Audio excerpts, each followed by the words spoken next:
क्या शुभ नाम है जी आप जी का? कमलजीत दास, सर कहाँ से आए हैं आप? लुधियाना। कमलजीत दास जी, संत रामपाल जी महाराज की शरण माने से पहले आप कौन सी भक्ति करते थे? हम राधा स्वामी पंथ से जुड़े हुए थे जी।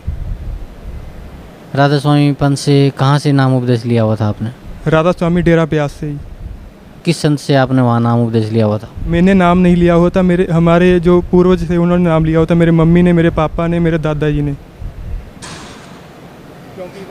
क्योंकि वहाँ पर उम्र जब हो जाती है 25-30 साल के करीब हो जाती है, तब उनको नामदान दिया जाता है। तो सर क्या बताना चाहेंगे आप डेरा व्यास के बारे में? जैसे आपके मम्मी पापा, आपके दादाजी वहाँ भक्ति करते थे, तो आपको तो कुछ पता ही होगा कि भी वो क्या भक्ति करते हैं, कैसे क्या है। तो उस भक्ति का आपके परिवार को क्या लाभ मिल रहा था? मेरे दादाजी ने सबसे पहले नाम लिया था, इसके बाद मेरे मम्मी और पापा ने लिया। मेरे दादाजी को बताया गया था कि आप 2.5 घंटे सुबह और 2.5 घंटे शाम को साधना करनी है, और 5 मंत्र दिए थे उनको।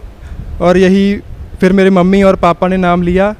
तो जब मेरे पापा ने नाम लिया तो पहले वो कम शराब पीते थे, लेकिन नाम लेने के बाद उन्होंने थोड़े टाइम कुछ छोड़ दी, और वो उनकी पुस्तकें पढ़ते रहते थे और ध्यान साधना में बैठते थे। लेकिन उनको पता नहीं थोड़े देर समय बाद क्या हो गया नाम लेने के बाद, कि वो एकदम से सभी नशे करने लग गए, मेडिकल भी और दूसरे जो भी हैं, पुक्की वगैरह, अफीम वगैरह, शराब वगैरह सब करने लग गए। और हमारे घर में कलेश होने लग गया।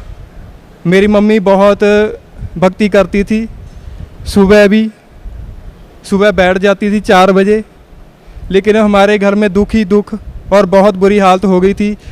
हमारे पापा के शराब पीने के कारण हमारे घर में बहुत ही दुख आ गया था। एक समय ऐसा था कि हम रोटी को तरसते थे और हमारे ऊपर बहुत उधार हो गया था, और मेरे पापा मेरी मम्मी को मारते थे और पीटते थे।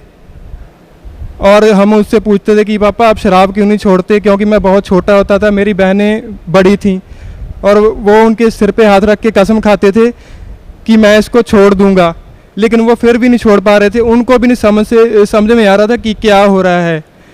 और इसके बाद क्या हुआ कि मेरे पापा जी से ज़्यादा शराब पीने के कारण हम एक बार तो उन्होंने घर में तकिए को आग लगा दी और हमारे ऊपर फेंक दिया।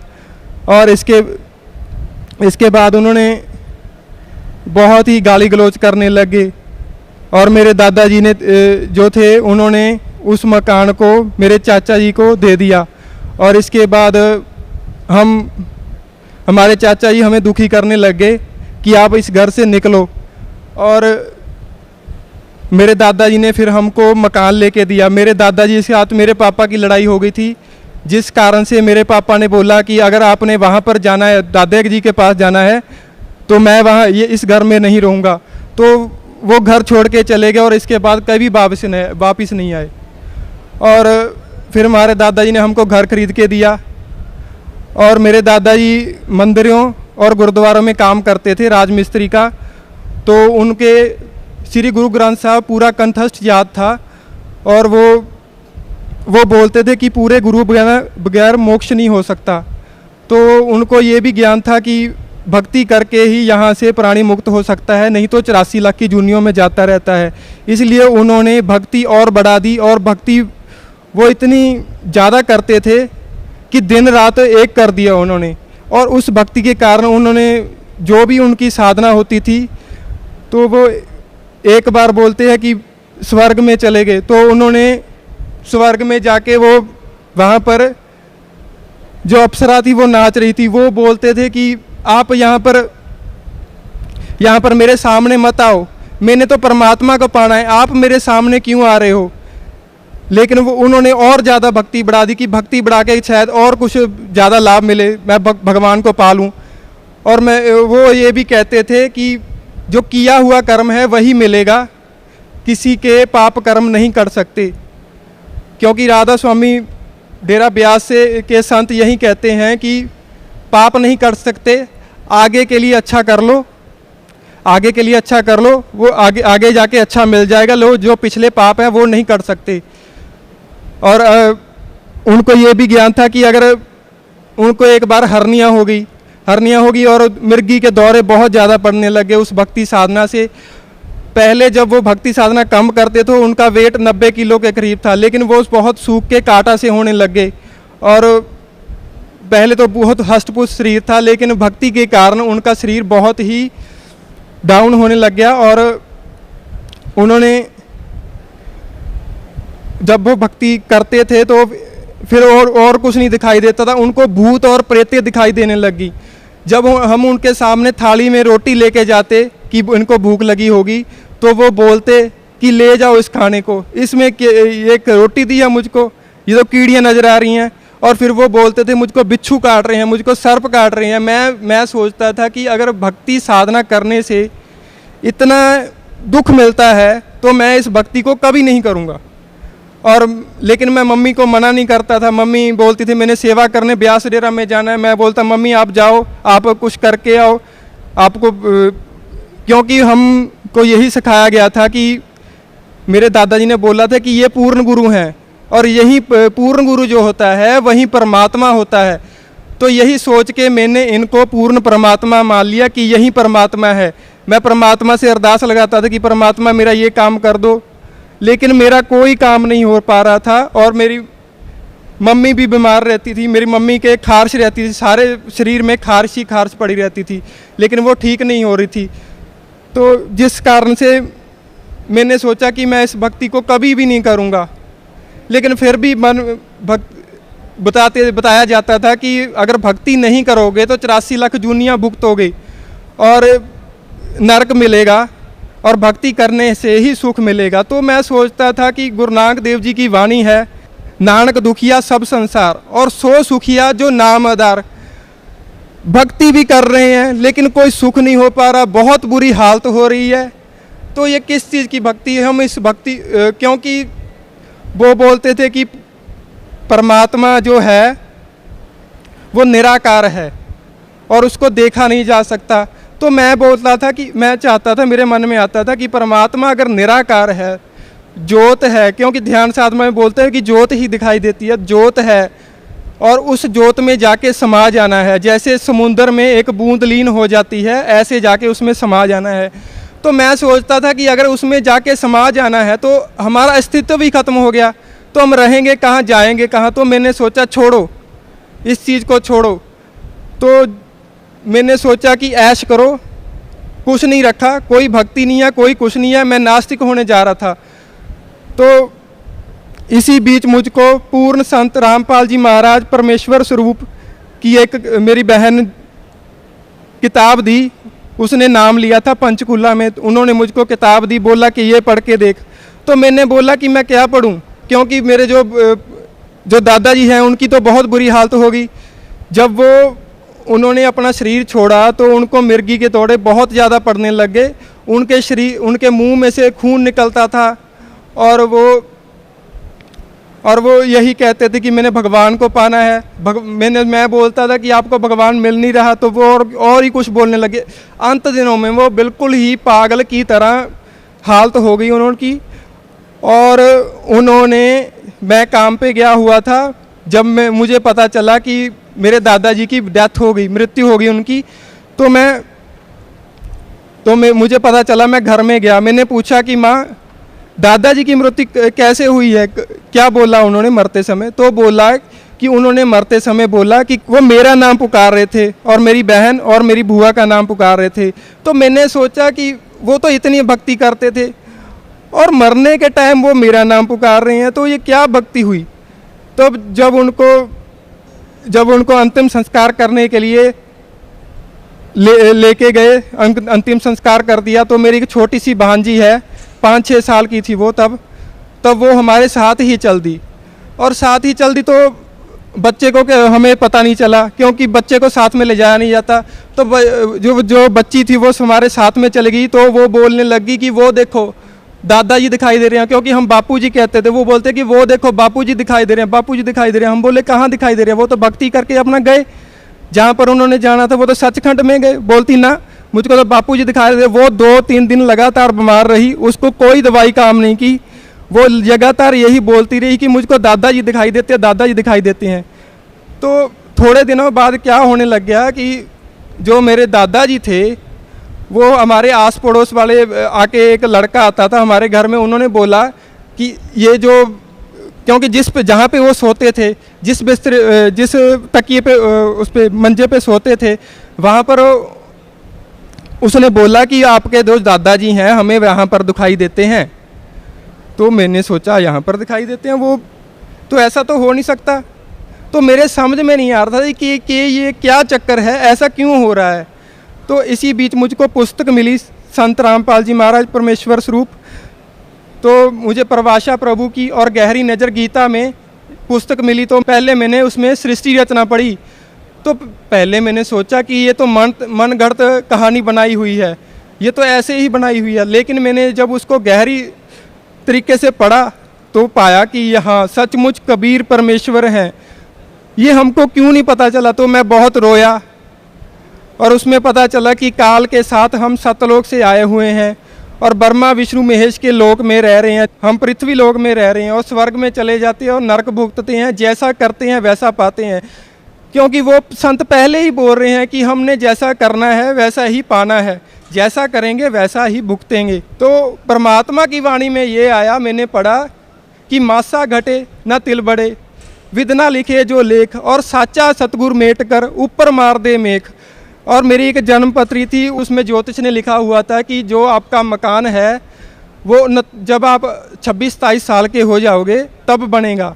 तब मैंने अरदास लगाई कि आप अगर सचमुच कबीर परमेश्वर हैं, क्योंकि हमारी जो मकान था वो जो आगे जो बेड़ा था वो तो 3 फुट ऊंचा था और जो कमरे थे वो 2-3 फुट नीवे थे और उसमें से जो छत थी वो चौती रहती थी, जो हमारी फलश थी वो भरी रहती थी।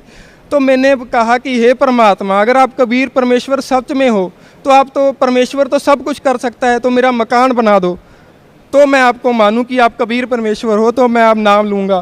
तो परमात्मा ने ऐसी दया की कि 15-20 दिन के बाद मेरे कहीं ना कहीं से पैसे आ गए और मेरा वो मकान बन गया और 130 गज में पूरा मकान बना और बहुत बढ़िया तरीके से, जो मैंने सोचा नहीं था वो हुआ। और मेरे यहाँ पर दर्द रहता था और दर्द ठीक नहीं हो रहा था, दवाई ले लेता तो ठीक हो जाता था, नहीं तो ठीक नहीं हो रहा था। तो दर्द वो ऐसे ही ठीक हो गया, मात्र किताब पढ़ने से ठीक हो गया। और मैंने सोचा कि मैं नाम तो ले लूँगा, लेकिन मैं ये मर्यादा नहीं निभा सकता। सभी मर्यादा निभा सकता हूँ, लेकिन मैं ये मर्यादा नहीं निभा सकता कि गाने नहीं सुनने और नाचना नहीं है। तो मुझे कबीर परमेश्वर ने दर्शन दिए सूक्ष्म रूप में, छोटे रूप में मुझको दिखाई दिए कि बेटा ये तो तेरा एक ही सुख दिया है, आगे तेरे बहुत दुख हैं। अगर तू नाम नहीं लेगा तो तुम्हारे पे दुख ही दुख हैं। और वो बात मुझे आज तक याद है। मुझे परमात्मा ने, कबीर परमेश्वर ने इसी रूप में दर्शन दिए थे और कहा कि तू जाके नामदान ले ले। मैंने कहा ठीक है, मैं नामदान ले लेता हूँ। तो मैं अपनी बहन के साथ आया और करनाल में सत्संग हो रहा था, वहाँ से मैंने नाम लिया जी। संत रामपाल जी महाराज से नाम उपदेश लेने के बाद आपको क्या लाभ मिला? पहली बात तो है कि संत रामपाल जी महाराज परमेश्वर स्वरूप संत हैं और उनके एक बाल के बराबर ये तीनों लोक भी नहीं है। और कोई संत तो क्या हो सकते हैं, ब्रह्मा विष्णु महेश भी नहीं है और ज्योत निरंजन और देवी दुर्गा भी नहीं है। अगर उनकी चरणामृत मिल जाए तो मृत्यु जीव भी जिंदा हो सकता है, इनमें इतनी शक्ति है। और जब नाम लेने के बाद पहली बात तो मेरा मकान बना, जो कभी मैंने सोचा भी नहीं था। और इसके बाद मैंने नाम लेने के बाद मैं मर्यादा नहीं निभा सका, जिस कारण से इसके बाद, क्योंकि परमात्मा ने मुझको पहले ही बोल दिया था कि तेरे पे दुख ही दुख हैं। तो मेरी जन्म पत्री में भी लिखा हुआ था कि तुम्हारे ऊपर दुख ही दुख हैं, बहुत ही दुख हैं, आपका शरीर ठीक नहीं रहेगा। तो परमात्मा ने जब मुझको बोला कि मेरा आपके ऊपर दुख ही दुख है, आप भक्ति करो, तो मैंने 2-3 महीने भक्ति करके मैं बिल्कुल सारा कुछ ठीक हो गया, आत्मसंतुष्टि भी होने लग गई। लेकिन मैं मर्यादा नहीं निभा सका और मेरे से गलतियां होती रहीं और जो दुख आने थे वो तो होने ही होने थे, क्योंकि नाम खंड हो जाता था। और मेरे ऊपर मेरे शरीर में दुख ही दुख होने लगे। मेरा पेट खराब रहने लग गया और मेरा लीवर बिल्कुल ख़राब हो गया था। मैं एक रोटी नहीं खा सकता था और मेरा सिर में इतना दर्द होता था कि पता नहीं क्या हो रहा है, इतना दर्द ज़बरदस्त होता था। मुझको दिखाई भी, मैं आंखें उठा के देखता था, बहुत ही मुश्किल से दिखाई देता था और मेरे सिर में इतना दर्द रहता था, बहुत ही ज़्यादा दर्द रहता था और मेरा पूरा शरीर ही एकदम से ये समझ ले कि मेरा 5-6 ग्राम खून हो गया था और 1-1.5 लाख की दवाई खाई मैंने, फिर भी नहीं ठीक हो पाया और मर्यादा मैं नहीं निभा पा रहा था। तो मैंने गुरुजी से बोला कि परमात्मा, मेरे शरीर में कष्ट बहुत है, मगर मेरे सिर में दर्द होता रहता है, मेरा शरीर भी नहीं ठीक हो रहा पा रहा, पेट भी नहीं ठीक हो पा रहा, मेरा सारा शरीर ही, क्योंकि मेरा चलना मुझको बहुत ही बुरी तरह चलता था और मेरे से चला नहीं जाता था।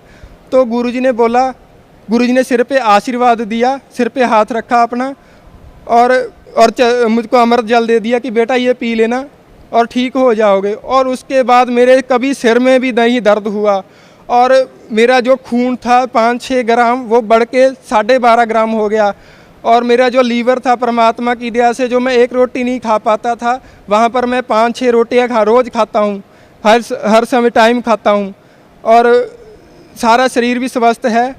और इसके अलावा क्या चाहिए कि क्योंकि सभी ग्रंथों में प्रमाण मिल रहा है, गुरु ग्रंथ साहब में प्रमाण मिल रहा है, गीता जी में प्रमाण मिल रहा है, कुरान शरीफ में प्रमाण मिल रहा है कि वो परमात्मा, वो अल्लाह, वो खुदा, वो रब कबीर परमेश्वर है, वो वाहेगुरु, वो कबीर परमेश्वर है।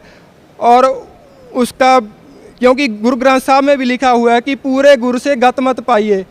उन्होंने बोला है कि पूर्ण गुरु बनाइए और वो ये मंत्र देगा, सतनाम देगा वो, और वो वाहेगुरु के बारे में बताएगा। वाणी में आता है कि सतपुरुष जिन जानिया और सतगुरु तिसका नाम। जो ये व्यास वाले हैं, सरसे वाले हैं, निरंकारी वाले हैं, इनके मैं पहले सत्संग सुनता था, वो ये नहीं बता पाए जैसा वाणी में बताया गया हुआ है कि सतपुरुष जिन जानिया सतगुरु तिसका नाम। वो आज तक यही नहीं बता सके कि वो सतपुरुष है कौन, वो सतपुरुष है कौन, वो वाहेगुरु है कौन, जो गुरु नानक देव जी को मिले वेई नदी पे मिले। और उन्होंने ये भी नहीं बता पाए कि वो परमात्मा कैसे मिलता है और किन मंत्रों से मिलता है। जो वो 5 नाम दिए, जो घट रामायण है उसमें लिखा हुआ है कि ये 5 नाम जो थे वो काल के थे। और जो स्वामी शिव दयाल जी हैं, वो मरने के बाद, उनकी किताब में ही लिखा हुआ कि मरने के बाद प्रेत बने और अपनी शिष्या बुक्की में बोले और हुक्का पीते थे। जब वो इतनी उनकी बुरी हालत हुई, हुक्का तक पीते थे और प्रेत बने और अपनी शिष्या में आके बोले, कहाँ तो उनको सचखंड में जाना चाहिए था और कहाँ वो अपनी शिष्या में बोल रहे थे। तो ये अब सभी ही इसका निष्कर्ष लें कि वो क्या है संत, और उनको यही नहीं पता कि परमात्मा है कौन। अगर उनको कभी परमात्मा मिले होते तब तो उनको पता होता। परमात्मा तो संत रामपाल जी महाराज हैं, पूरे गुरु हैं, उनकी शरण में आइए। उनके, क्योंकि गुरु ग्रंथ साहब में आता है, गुरु का दर्शन देख देख जीवा, गुरु के चरण तोए तोए पीवा, इनके आके चरण धो लो, चरणों की धूल पी लो। जो भी संत हैं, मैं उनको यही कहना चाहता हूँ, जो भी संत हैं और उनके अनुयायी हैं, इनकी शरण में आ जाइए, आपका तभी छुटकारा होगा, नहीं तो आप 84 लाख जूनियर से छूट नहीं पाएंगे। क्योंकि आपके स्वामी शिव दयाल जी का जब ये हाल हुआ है तो आप ये समझ लीजिए, आप मान बड़ाई में ना आके ये समझ लीजिए कि मैं तो उस परमात्मा का कुत्ता हूँ, मैं तो उसका परमात्मा का दास हूँ। और परमात्मा जो है संत रामपाल जी महाराज हैं, वो उन्हीं का अवतार आए हुए हैं। भक्त समाज को क्या संदेश देना चाहते हैं आप? भक्त समाज को मैं यही संदेश देना चाहता हूँ कि आप जल्द से जल्द आके इस ज्ञान को समझिए। साधना टीवी पे सत्संग शुरू होता है रात को, वो देखिए और